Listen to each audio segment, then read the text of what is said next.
Bueno, buenos días a todos en esta mañana, a los que podéis estar escuchando en las redes sociales. Y bueno, en esta mañana me gustaría compartir un par de versículos que están en el Salmo 68.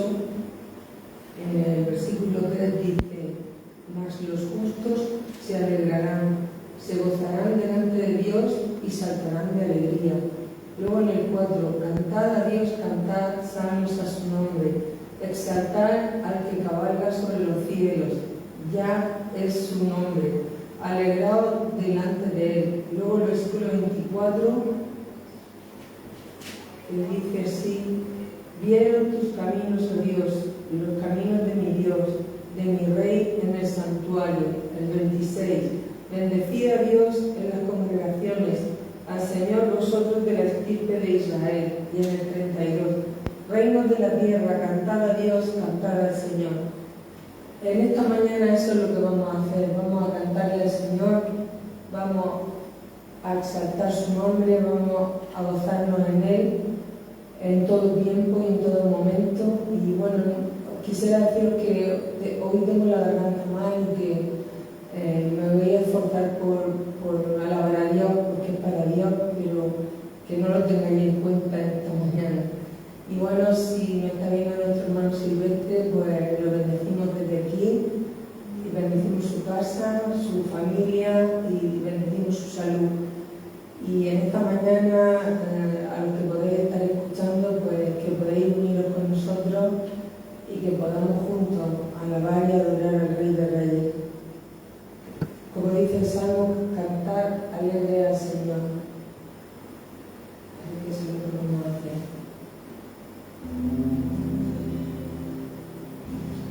Mucho tiempo yo viví en la orilla sin saber que existía la profundidad. Tanto tiempo yo pensé que todo se detuvo aquí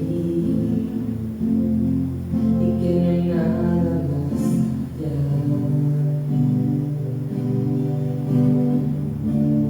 Hasta que esa voz oí que me dijo: levántate y te mostraré lo que tengo para ti.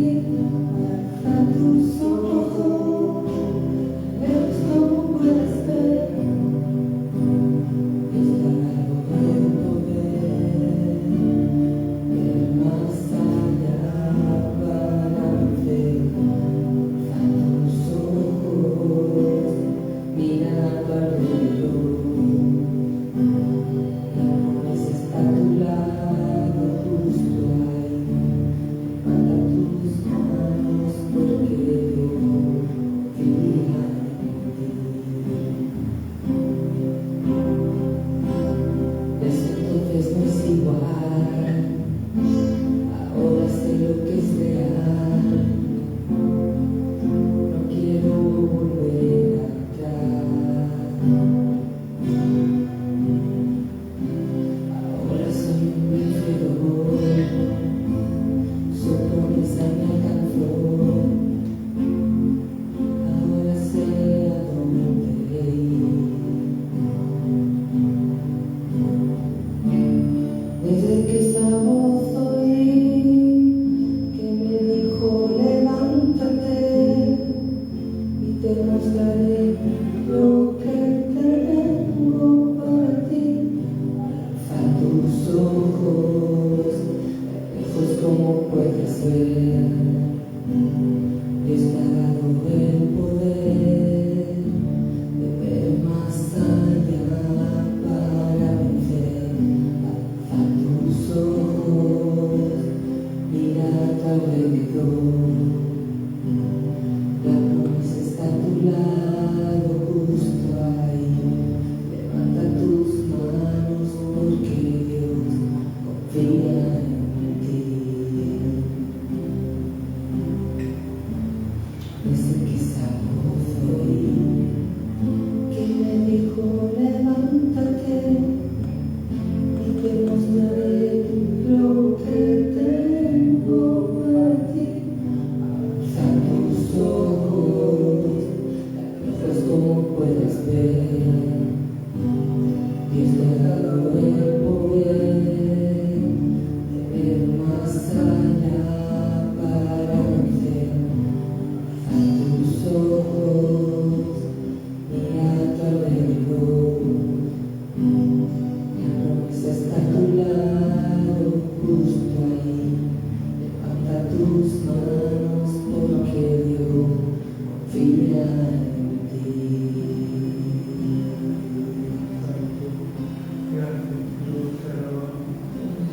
ayúdanos a levantar nuestros ojos, Señor.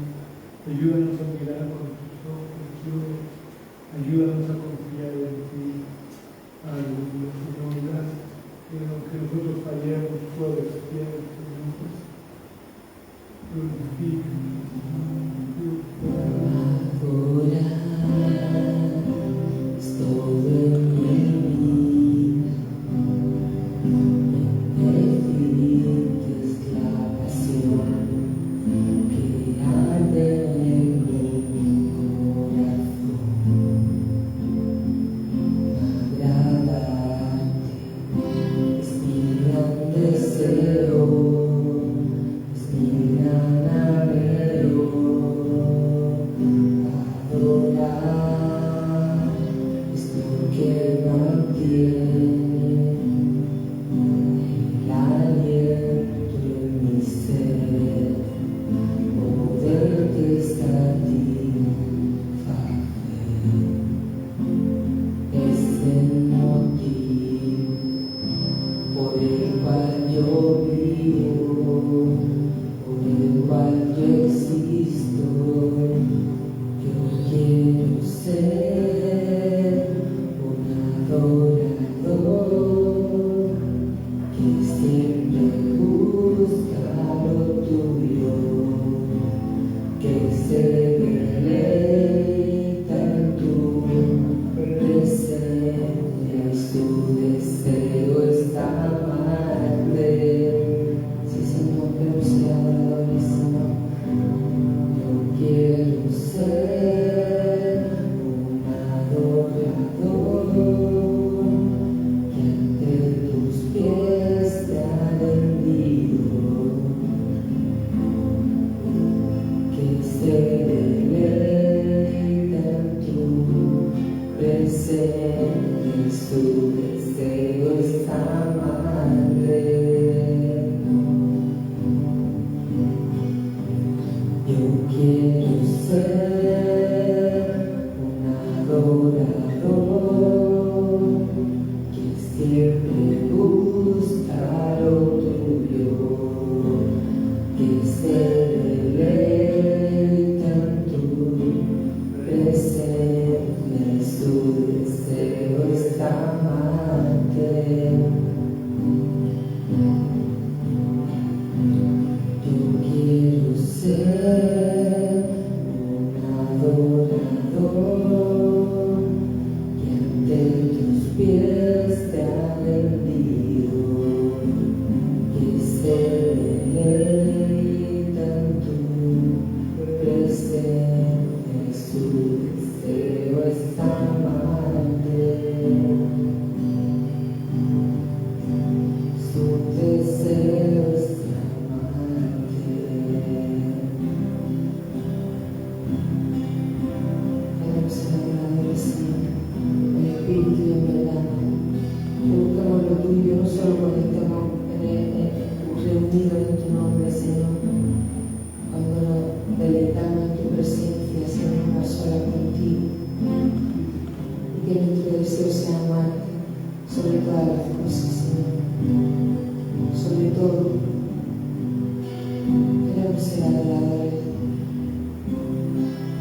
y caer rendido a tu pies, Señor, y deleitarnos en ti, en tu palabra, Señor, y en tu presencia.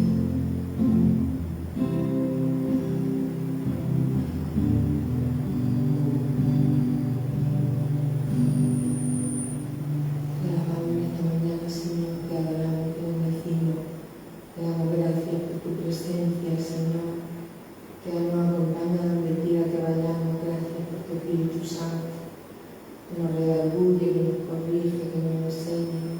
Te pedimos que sigas transformando nuestro corazón, nuestra vida, Padre, que sigas transformándonos conforme a la imagen de Cristo, que quites de nuestra vida lo que no te glorifique, Señor, lo que no te agrade de nosotros, Señor, lo que no sea conforme a tu voluntad y a tu reino, Señor. Gracias porque tú eres quien renueva nuestras fuerzas, Señor, que da fuerzas al que no tiene ninguna, Señor. Señor, los muchachos se fatigan y se cansan, los jóvenes flaquean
y a veces sufrir.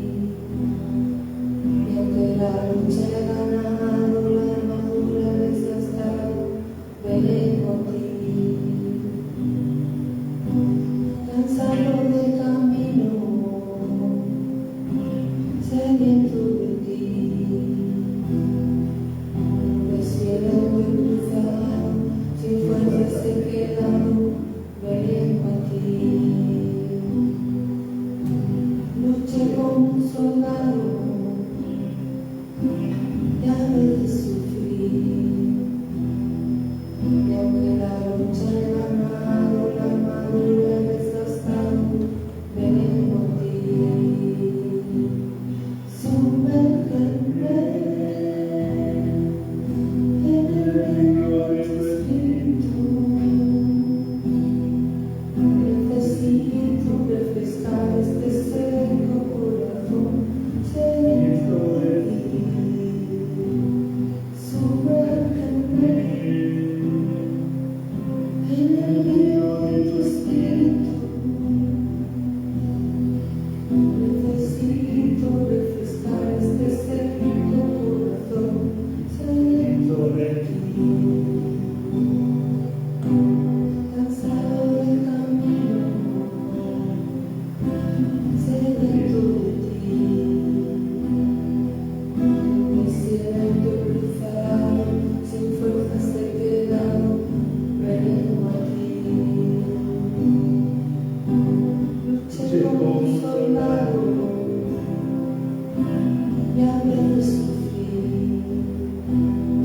Aunque la lucha he ganado, la armadura he desgastado, vengo a ti.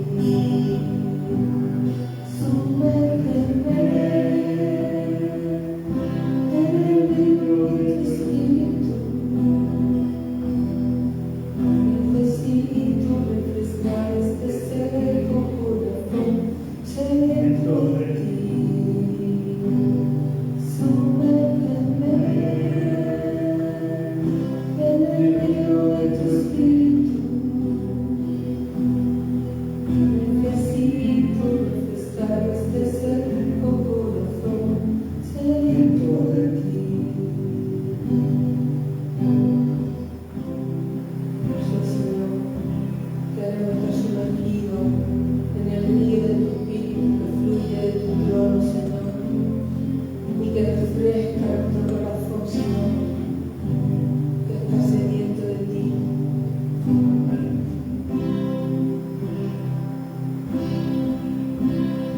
Bendito eres, Dios.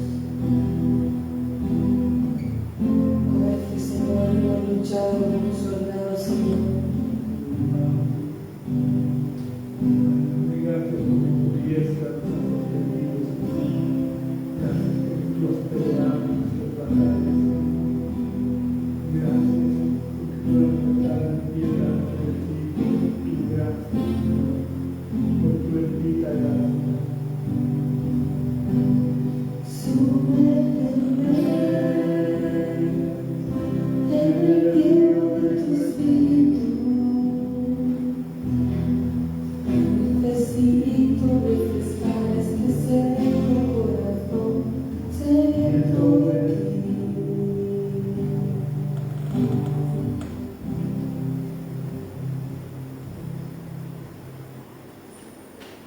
Bendito eres, Señor. Queremos alabarte, Padre. Es tu forma de mirar, viendo todo, bien o mal. Así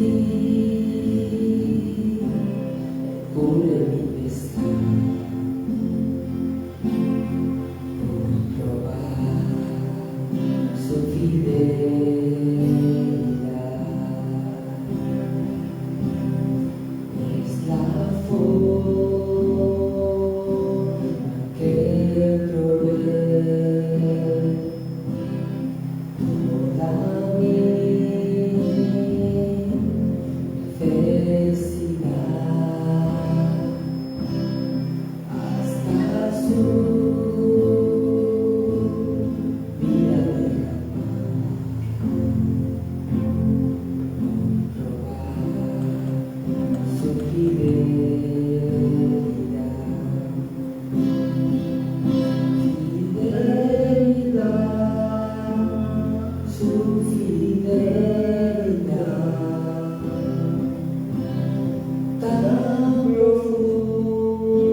Hijo del gran yo soy.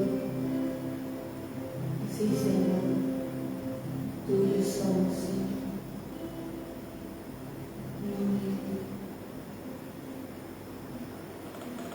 Damos paso a la palabra de Dios que la trae nuestro pastor Miguel García.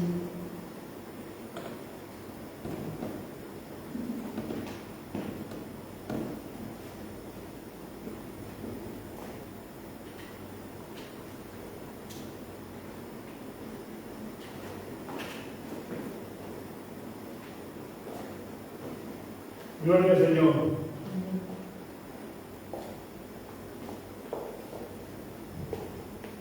Dios es bueno. Dios siempre es bueno. En cualquier circunstancia que estemos pasando, Dios siempre es fiel y bueno con nosotros. Así que vamos a presentar la palabra del Señor en oración.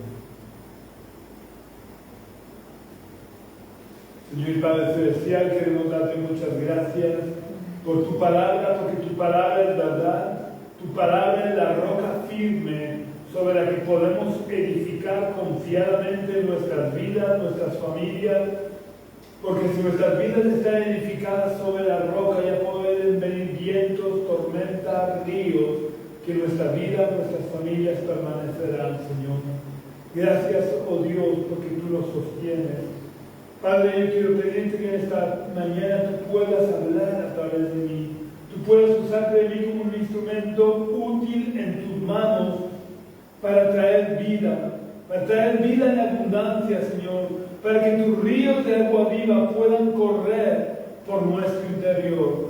Yo te suplico, Señor, que tú tomes control de todas mis facultades, de todo mi cuerpo, Señor, para que la palabra que salga de mi boca sea la palabra que tú tienes para tu iglesia, Señor. Gracias, Señor, por todo. En el nombre de Jesús. Amén. Hace 15 días hablé acerca de los nombres de Dios citados en la canción titulada Yahvé se manifestará. Pues hoy quiero seguir con el mismo tema, aunque con otro nombre de Dios. Hoy voy a tocar solamente un nombre de Dios que no esté incluido en esta canción, pero que me parece fundamental que podamos conocer.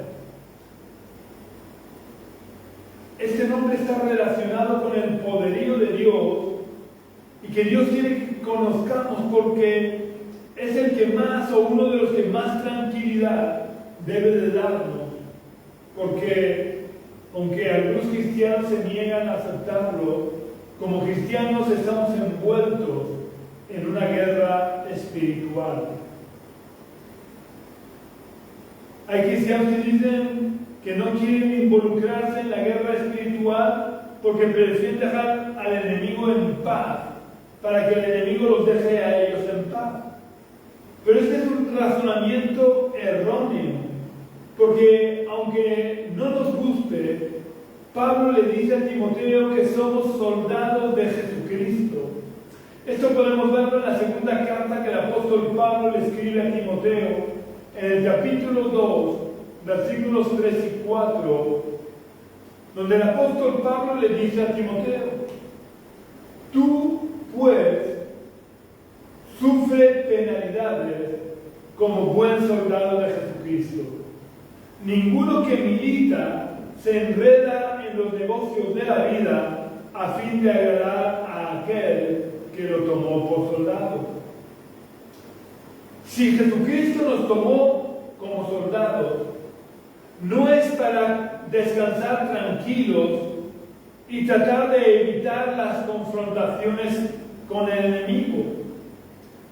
Jesús nos tomó como soldados para entrenarnos, para capacitarnos y para enviarnos al frente de batalla. Por eso el apóstol Pablo le dice a Timoteo: tú pues sufre penalidades como buen soldado de Jesucristo.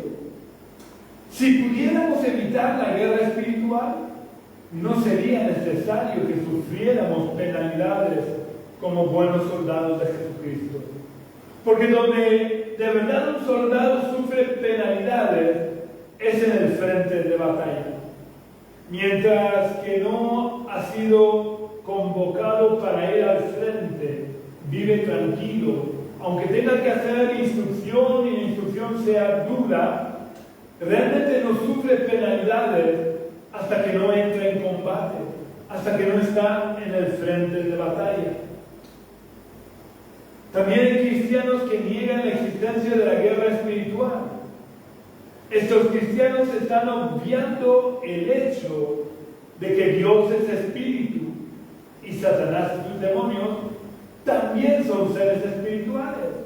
Y se olvidan que ambos están en guerra y que todo el reino de Dios está en guerra contra todo el principado de las tinieblas. Y quiero enfatizar el hecho de que la parte que está con Dios es el reino de Dios, mientras que la parte que está en las tinieblas es el principado de las tinieblas. Porque aunque estén enfrentados, los dos están enfrentados el uno contra el otro, no hay un enfrentamiento en igualdad de condiciones. El reino de Dios es infinitamente superior al principado de las tinieblas, pero es verdad que existe esta guerra entre el principado de las tinieblas y el reino de Dios, porque el principado de las tinieblas quiere corromper, quiere destruir, quiere deshacer todo lo bueno que Dios ha hecho en la tierra. Y por tanto, si nosotros pertenecemos al reino de Dios, nos guste o no, estamos en guerra contra el principado de las tinieblas, porque el principado de las tinieblas quiere destruirnos. Este es un hecho que es innegable y que no podemos evitar. Vivamos o queramos vivir lo más tranquilos que queramos, estamos siempre siendo objeto del ataque de las tinieblas, porque las tinieblas quieren destruirnos. No quieren molestarnos, no quieren hacernos daño, quieren destruirnos. Así que nos guste o no, estamos en guerra contra el principado de las tinieblas. Algunos cristianos dicen que en ningún sitio de la Biblia se dice que los cristianos tengamos que intervenir en la guerra espiritual. Si crees eso, solo te voy a decir dos cosas. La primera es que leas los versículos que acabamos de leer, porque el apóstol Pablo usa el imperativo cuando le habla a Timoteo, diciéndole, tú pues sufres penalidades. Pablo no le da la posibilidad a Timoteo o la opción de puede que tengas que sufrir penalidades, ni tampoco le da una sugerencia, sería bueno que sufrieras penalidades. Pablo es tajante y rotundo. Tú, pues, sufres penalidades. Y como decía antes, es en el frente de batalla donde se sufre de verdad las penalidades. Por lo que Pablo le está diciendo a Timoteo que tiene que estar en el frente de batalla. Y cuando un soldado va al frente de batalla, no va para pasárselo bien con sus compañeros o para vivir una maravillosa experiencia de campamento. Un soldado va al frente de batalla para luchar contra el enemigo. Y más cuando el enemigo desea no solo nuestra muerte física, como decía antes. Nuestro enemigo desea nuestra total y completa destrucción de nuestro cuerpo, pero también de nuestra alma, enviándonos al infierno. Por eso es imposible ser cristiano y no estar involucrado en la guerra espiritual. Vamos a leer otro versículo donde Pablo deja claro que él estuvo plenamente involucrado en la guerra espiritual. Vamos a leer la primera carta que el apóstol Pablo le escribió a la iglesia de Corinto, en el capítulo 15 y versículo 32.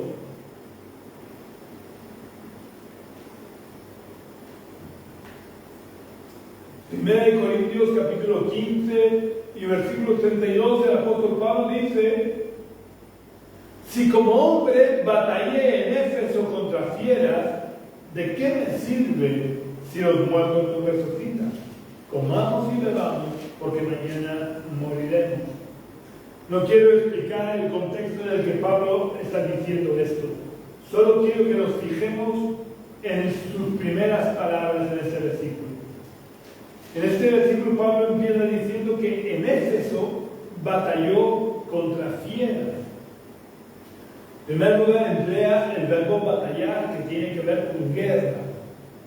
Y si tenemos en cuenta la carta que el apóstol Pablo le escribió a los Efesios, dado que está hablando de cuando él estuvo en Éfeso, Pablo dice que nuestra lucha no es contra carne y sangre. Luego queda claro que cuando el apóstol está hablando de que batalló contra fieras, no se está refiriendo a animales físicos, sino que se está refiriendo a seres espirituales.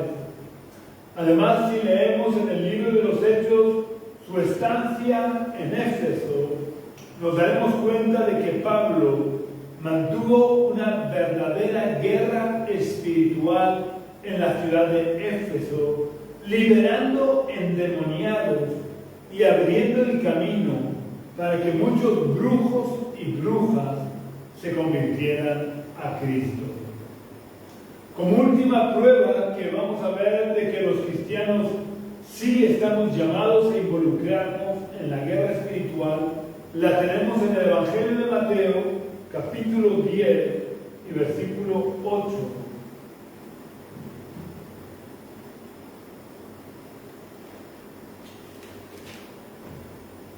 En este versículo, en Mateo 10, 8, Jesús dice: sanad enfermos, limpiad leprosos, resucitad muertos, echad fuera demonios. De gracia recibisteis, dad de gracia. En esta orden, y es una orden clara, porque Jesús emplea siempre el imperativo: sanar, limpiar, resucitar y echar fuera.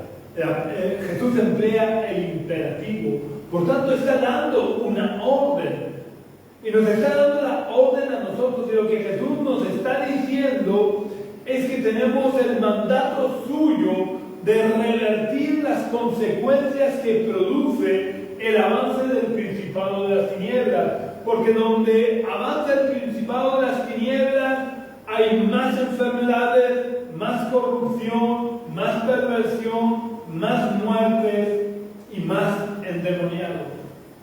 Luego, cuando Jesús dice que sanemos enfermos, que limpiemos leprosos, que resucitemos muertos y que echemos fuera demonios, nos está diciendo que revirtamos las consecuencias del principado de las tinieblas, y además nos dice que debemos de enfrentarnos directamente al principado de las tinieblas, dado que para echar fuera demonios tenemos que confrontar a los demonios, que son los máximos representantes del principado de las tinieblas.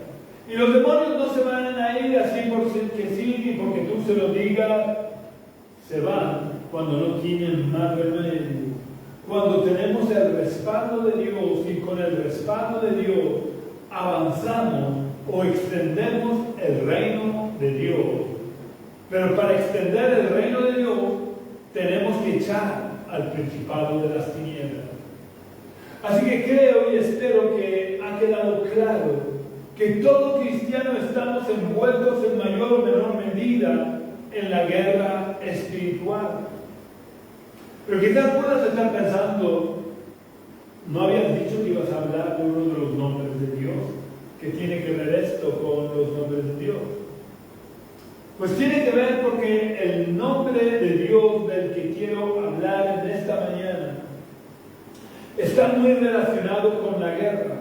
Y por eso creí que era importante que entendiéramos claramente que estamos involucrados en una guerra y que como cristianos somos soldados de Jesucristo.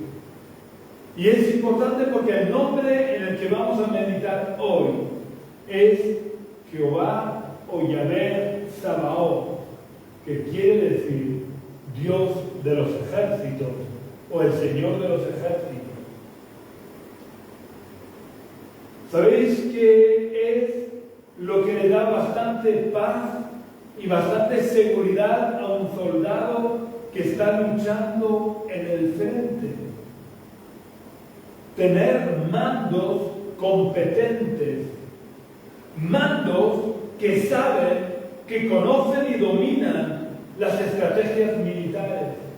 Pero sobre todo, lo que más paz y tranquilidad le da a un soldado que está luchando en el frente es que sus mandos no sean cobardes y que no los dejen solos en medio de la batalla, sino que peleen hombro con ellos. Por eso es tan importante que entendamos que uno de los nombres de Dios es el Dios de los ejércitos, porque Dios no nos deja en medio de la guerra espiritual y nos abandona para que nos apañemos como podamos. Él está plenamente involucrado en la batalla, peleando hombro con nosotros a nuestro favor y protegiéndonos en todo momento.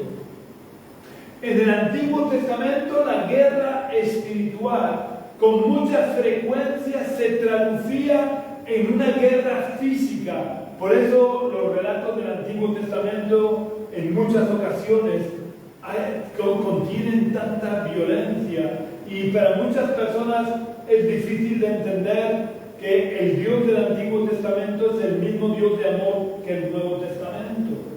Pero es que el problema que hay en el Antiguo Testamento es que la guerra espiritual se traducía con muchísima frecuencia en una guerra física, porque Satanás usaba sus peones, los pueblos de alrededor de Israel, para atacar e intentar destruir al pueblo de Israel, porque el pueblo de Israel era el pueblo elegido por Dios para el cumplimiento de los planes de salvación.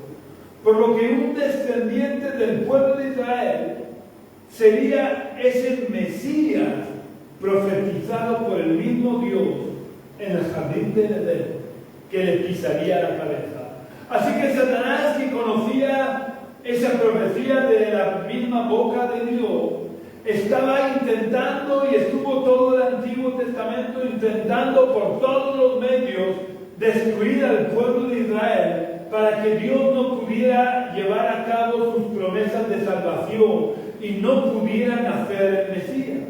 Por eso constantemente los pueblos de alrededor de Israel atacaban a Israel, y Dios respondía con una guerra física.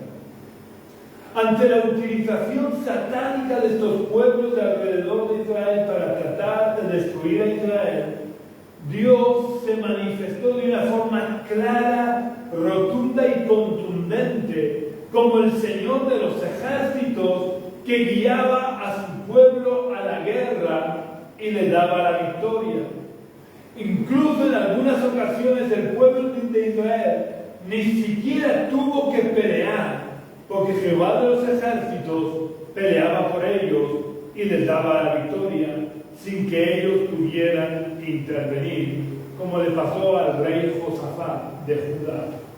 Pero en esta mañana quiero que veamos especialmente dos casos que fueron de vital importancia en la historia de Israel, en la que Dios se manifestó como el Señor de los ejércitos.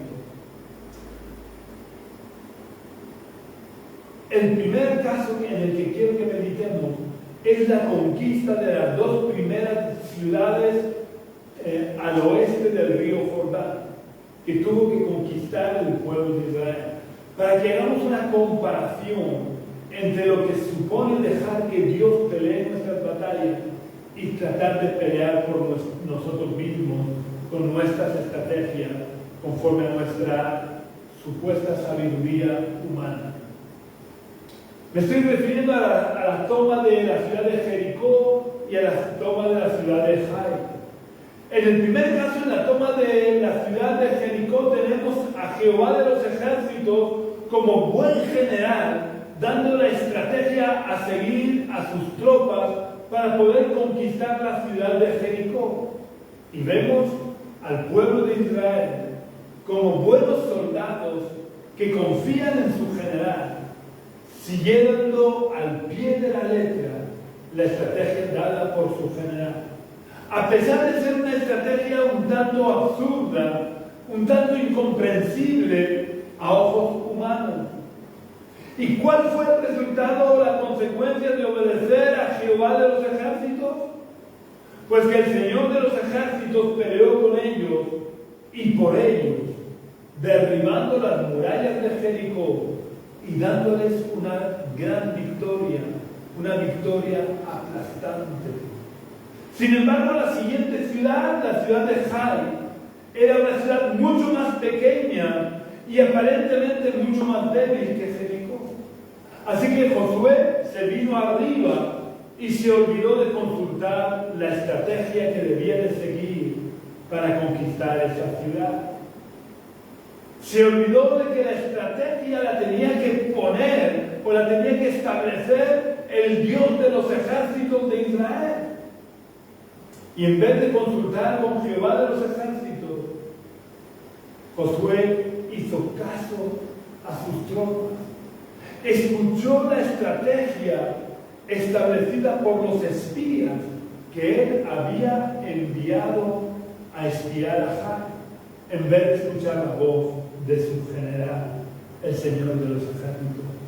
Por lo que, ¿cuál fue el resultado o la consecuencia de actuar o de pelear de espaldas a Dios? Por así decir, el general, al no ser escuchado, se quedó en casa y no salió a la guerra a pelear con su pueblo y por su pueblo. Así que el pueblo de Israel fue derrotado por esa pequeña ciudad de Jai. A raíz de la derrota, Josué aprendió la lección y llamó a la casa, llamó a la puerta del general y le preguntó por qué hemos sido derrotados por una pequeña ciudad como Jai. Así que el general de los ejércitos de Israel, el Dios de los ejércitos, le explicó los motivos a Josué de que había anatema en Israel y que él no podía salir a pelear en esas circunstancias. Y le dio las instrucciones que debía de seguir para poder salir él a la batalla y darles la victoria. Como Josué se arrepintió de haber actuado neciamente basándose en la estrategia dada por sus espías en vez de haber buscado a Dios, y hace todo lo que Dios le había dicho que hiciera, el Señor de los ejércitos entonces le dio la estrategia de cómo debía de conquistar la ciudad.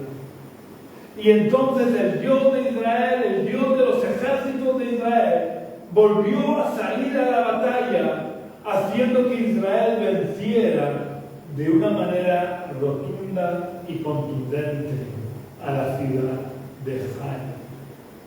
Vemos la diferencia que marca el hecho de que nosotros seamos conscientes de que tenemos un Señor de los ejércitos que pelea por nosotros y nos da la victoria cuando nosotros le obedecemos, a cuando vamos por libre y pensamos que nosotros solos podemos con nuestro enemigo y planteamos estrategias humanas para intentar ganar una guerra que en este tiempo es espiritual y que solo se puede ganar con armas espirituales. Otra ocasión, o la segunda ocasión en la que vemos la relación de Dios con su pueblo como Jehová de los ejércitos, es cuando en uno de los muchos enfrentamientos que tuvo Israel con los filisteos, cuando los dos ejércitos ejércitos estaban listos uno frente a otro para la batalla, de entre las filas de los filisteos sale un gigantón de casi 3 metros de altura, desafiando al ejército de Israel. En esta ocasión, lamentablemente, ninguno de los soldados de Israel, empezando por el rey y terminando por el último soldadito, eran conscientes de que por encima de ellos estaba Dios, estaba el Dios de los ejércitos de Israel. No un Dios cualquiera, no un Dios pagano. Con ellos estaba Jehová de los ejércitos, por lo que no tenían nada que temer. Y esto fue así hasta que llegó a la escena un joven pastor de ovejas que visitó el frente de batalla para llevarle alimentos a sus hermanos. Este joven pastor llamado David llega al frente en el preciso momento en el de Dios que tiene control de todas las cosas. Nada ocurre por casualidad. David llega en el preciso momento en el que el gigante se adelanta a su ejército y desafía a las tropas de Israel. Pero a diferencia de los soldados de Israel, este joven pastor sí que era consciente, era plenamente consciente de que Jehová de los ejércitos peleaba con y por ellos. Así que, dado que nadie se atreve a enfrentarse al gigante, David, un joven pastor sin experiencia militar, le pide al rey poder enfrentarse él al gigante. Después de una conversación entre David y el rey, Saúl accede a dejar que este joven pastor, sin experiencia militar, insisto, pero con una gran dosis de confianza en el Señor de los ejércitos, permite que se enfrente a Goliat. De todas maneras, no tenía mucho donde elegir, porque no había ningún otro soldado de Israel dispuesto a enfrentarse a Goliat. Así que David se prepara, se dirige al lugar en el que tenía que tener lugar el duelo y mantiene una breve conversación con el gigante Goliat. En esta conversación, David deja muy clara la confianza que él tiene en el Dios de Israel, en que Dios es Jehová de los ejércitos y que por tanto está por encima de cualquier ejército.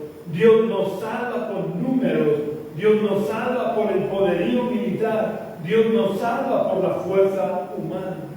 Y David esto lo sabía muy bien porque lo había experimentado en su vida, cuidando las ovejas de su padre. Así que David tiene una plena y una ciega confianza en el Dios de los ejércitos. Y por tanto él sabía que Dios le iba a dar la victoria y se lo deja claro a Goliat antes de enfrentarse con él. Vamos a ver esta conversación entre David y Goliat en 1 Samuel capítulo 17, versículos 42 al 47.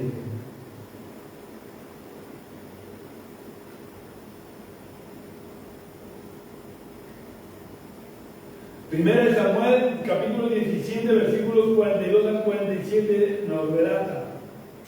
Cuando el filisteo, es decir, Goliat, miró y vio a David, no lo tomó en serio. Grave error. Porque era apenas un muchacho rubio y de hermoso parecer. El filisteo dijo a David: ¿soy yo un perro para que vengas contra mí con palos? Y maldijo a David, invocando a sus dioses. Dijo luego el filisteo a David: ven hacia mí y daré tu carne a las aves del cielo y a las bestias del campo. Entonces dijo David al filisteo, y esto es importante que veamos las palabras de David como reflejan, demuestran esa absoluta y ciega confianza que él tenía en el Dios de los ejércitos. David dijo al filisteo: tú vienes contra mí con espada, lanza y jabalina. Pero yo voy contra ti en el nombre de Jehová de los ejércitos, el Dios de los escuadrones de Israel, a quien tú has provocado. Jehová te entregará hoy en mis manos, yo te venceré y te cortaré la cabeza, y hoy mismo entregaré tu cuerpo y los cuerpos de los filisteos a las aves del cielo y a las bestias de la tierra. Y sabrá toda la tierra que hay Dios en Israel, y toda esta congregación sabrá que Jehová no salva con espada ni con lanza, porque de Jehová es la batalla, y Él los entregará en nuestras manos. Goliat, un pagano, invocó a sus dioses, creyendo que alguno de sus dioses pelearía por él. Pero ese fue el gran error de Goliat: confiar en lo que realmente no son dioses. Sin embargo, David sabía quién era Dios y que Dios se manifestaba como el Dios de los ejércitos, porque tiene todo poder y todo dominio, tanto sobre los ejércitos celestiales o espirituales como sobre los ejércitos humanos. Así que aunque él era un simple joven pastor de ovejas, sabía que no tenía nada que temer, porque el Señor de los ejércitos pelearía por él. Si leemos el final de la historia, comprobaremos que así fue realmente lo que ocurrió. Dios derribó al gigante que había desafiado a sus tropas, y por tanto a él mismo, mostrando la relación tan íntima que mantiene el general con sus tropas, que cuando alguien desafía a uno de sus soldados, es como si lo desafiaran a él personalmente. Y eso no es así solo en el Antiguo Testamento, eso es así también en el Nuevo. Podemos leer en el libro de los Hechos, capítulo 9, versículos 3 al 5.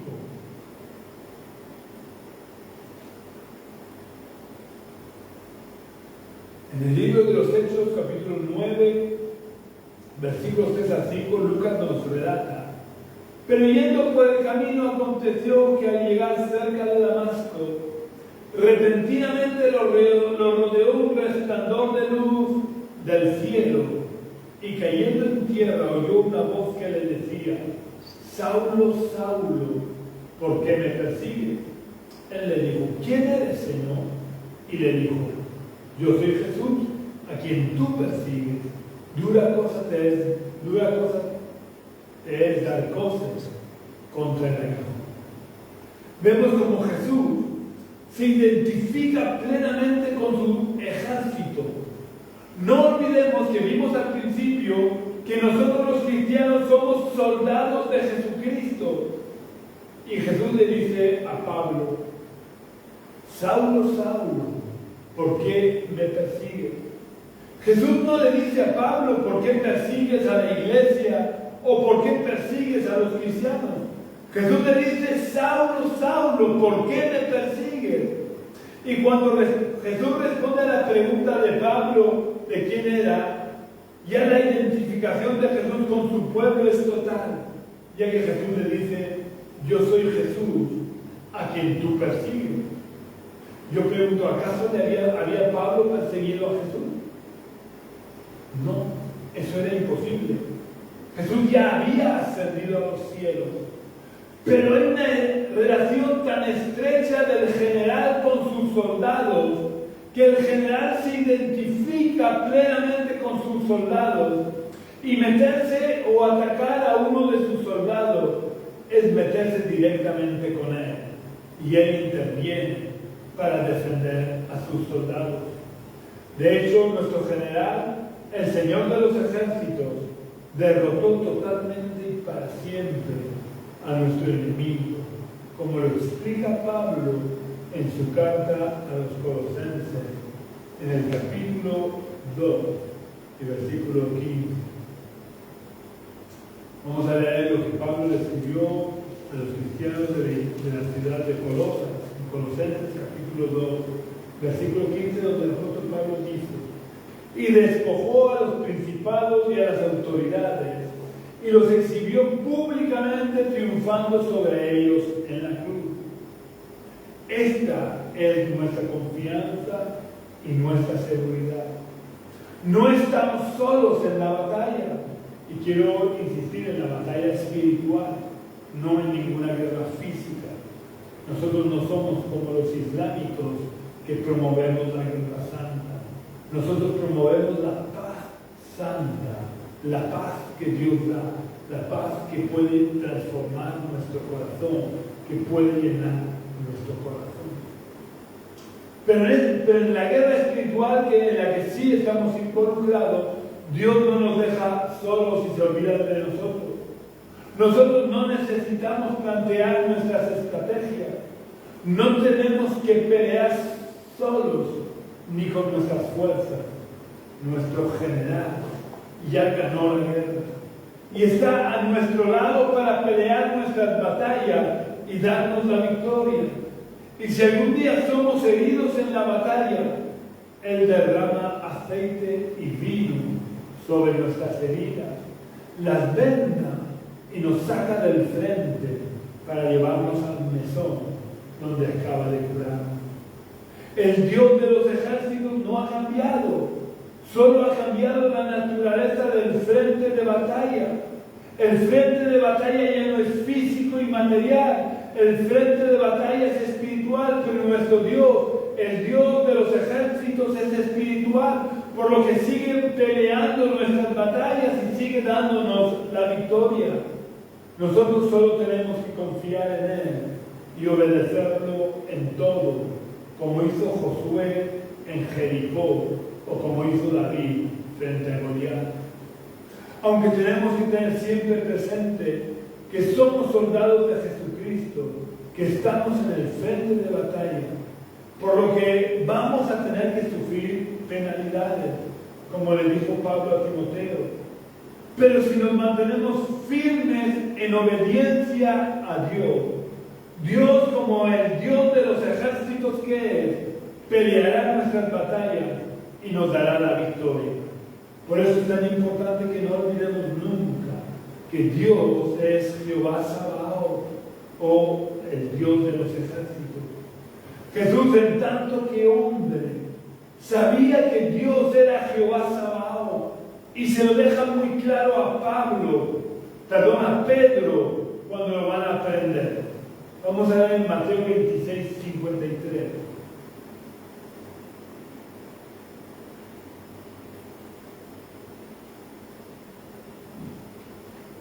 En Mateo 26, 53, Jesús le dice a Pedro: ¿acaso piensas que no puedo ahora orar a mi Padre y que Él no me daría más de 12 legiones de ángeles? En estas palabras de Jesús vemos dos cosas importantes. La primera es que Dios sigue siendo el general de los ejércitos y distribuye sus tropas como Él quiere. Dado que si Jesús hubiera orado al Padre, el Padre le hubiera enviado más de 12 legiones de ángeles. Pero vemos también como la guerra, con la encarnación de Jesús, cambió de escenario y pasó a ser una guerra espiritual en la que ya no combaten físicamente soldados humanos, matándose unos a otros, aunque los soldados de Satanás sí que tratan de matarnos a nosotros físicamente. No hay más que ver en los regímenes islámicos o los regímenes comunistas como siguen matando a los cristianos. Pero aunque nosotros no practicamos la guerra física, sí que estamos involucrados en la guerra espiritual, que aunque no es física, no es menos real. La diferencia es que ahora los perdedores no solo pueden morir físicamente, sino que pueden morir espiritualmente y ser echados al infierno. Con la encarnación, como dijo posteriormente Pablo, nuestra guerra ya no es contra carne y sangre, sino contra todos los poderes de las tinieblas que están tratando de matarnos y de destruirnos. Por eso no tratemos de aplicar estrategias o soluciones humanas a los problemas, sino busquemos a Dios y dejemos que Dios, como Dios de los ejércitos que es, Él sea el que nos diga las estrategias que debemos seguir y dejemos que Él pelee nuestras batallas para que pueda darnos su victoria. Si todavía no has experimentado en tu vida al Dios de los ejércitos que pelea por cada uno de nosotros, es que realmente no has conocido a Dios. Solo has oído hablar de Dios, pero no lo has conocido de verdad. Yo quiero invitarte en este día a que tengas un encuentro con el Dios de los ejércitos, con el Jesús que venció en la cruz del Calvario, no con el que está clavado en las cruces que se ve en algunos templos. Necesitas tener un encuentro con el Cristo vivo, el que venció, el que resucitó y el que quiere darnos la victoria a cada uno de nosotros. Así que si quieres dejar que Dios pelee tus batallas, necesitas abrirle la puerta de tu corazón a Jesús. Por lo que te invito a que repitas la oración que voy a hacer. Vamos a orar. Señor y Padre Celestial, te doy las gracias por haber oído tu palabra. Y te pido que me ayudes a no seguir viviendo de espaldas a la realidad de que tú puedes pelear mis batallas. Yo te pido que perdones mis pecados, que me limpies de toda maldad. Te pido, Señor, que entres en mi corazón, te abro la puerta de mi corazón de par en par, para que tú tomes el control de mi vida. Que tú seas realmente el Dios de los ejércitos de mi vida, para que tú me des tu victoria, para que tú me enseñes a pelear con tus estrategias, Señor, y me puedas hacer partícipe de tu victoria. Ayúdame a oír tu voz, enséñame a oír tu voz y a obedecerte. Oh Dios, porque desde hoy y para siempre quiero obedecerte, quiero seguir tus pasos, quiero que tú perdones mis pecados, que me limpies de toda maldad y que me ayudes a seguirte cada día de mi vida, en el nombre de Jesús. Amén. Si has hecho la oración, te invito a que busques una iglesia donde no se predique a un Cristo muerto.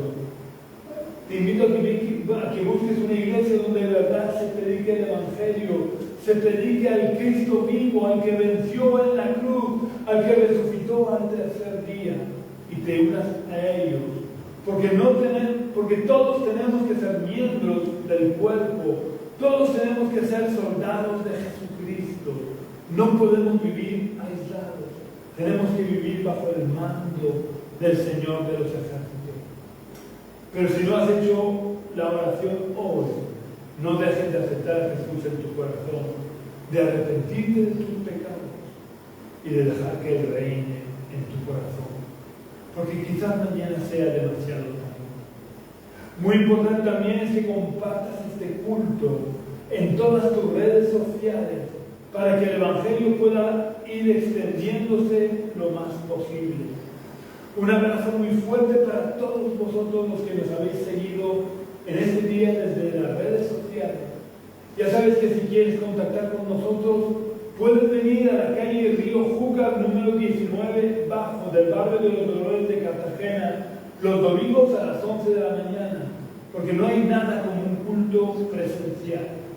También puedes contactar conmigo a través del teléfono que figura en la página de Facebook de la Iglesia Génesis. O puedes visitar nuestra web, que es iglesiagenesis.gildofree.com. Iglesia Génesis se escribe tal cual suena, sin acentos, sin mayúsculas, sin guiones, .gildofree, deletreado JINDOFREE.com. Un abrazo muy fuerte y que tengas una semana muy bendecida, y hasta el domingo que viene, si Dios quiere.